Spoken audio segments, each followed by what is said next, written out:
Hey, buddy. How are you doing? Oh, fine. You don't seem fine. Bad hair day? How can we turn that frown upside down? Well, saying that isn't helping. Ouch! Bitter party of one, your table's ready. Ha ha. Why are you so happy? Oh, you know me. Always as happy as can be. Well, I'm happy for you. So what are you doing here? What do you mean, what am I doing here? That is indeed a deep question. What are you doing here? That could be dissected. Like dissected. That's a fun word. Die, as in dead. Sect, as in group of people. And Ted, as in a group of people that died that had a guy in it named Ted. I saw Ted this morning. He seemed really depressed. He had dropped out of all sorts of ministry because he was feeling disconnected. Well, there you go. Where I go?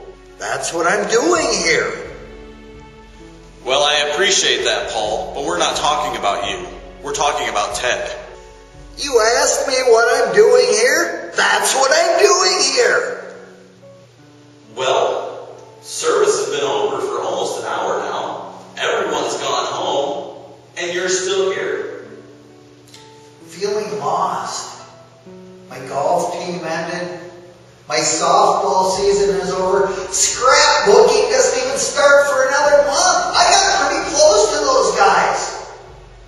I don't feel like I belong anywhere. I'm really feeling disconnected. So you're feeling disconnected?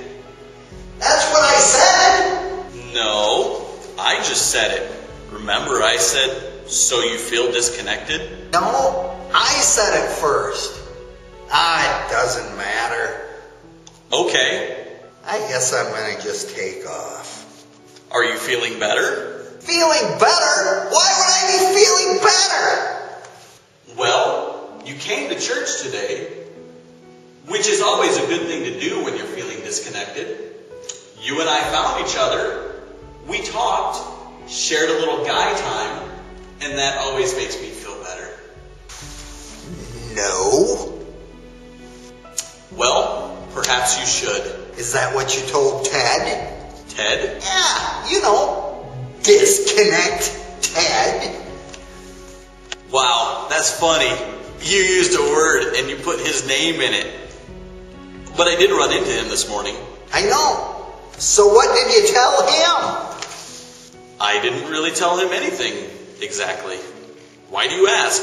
Well, it sounds like he and I have the same problem. And if you helped him to get connected, I thought, well, maybe you could help me.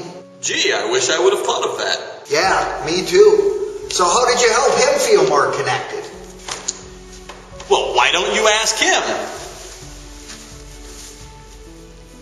What the heck is that? Well, I'm hoping it's Ted, because that's who was tied on the other end when he went into the bathroom.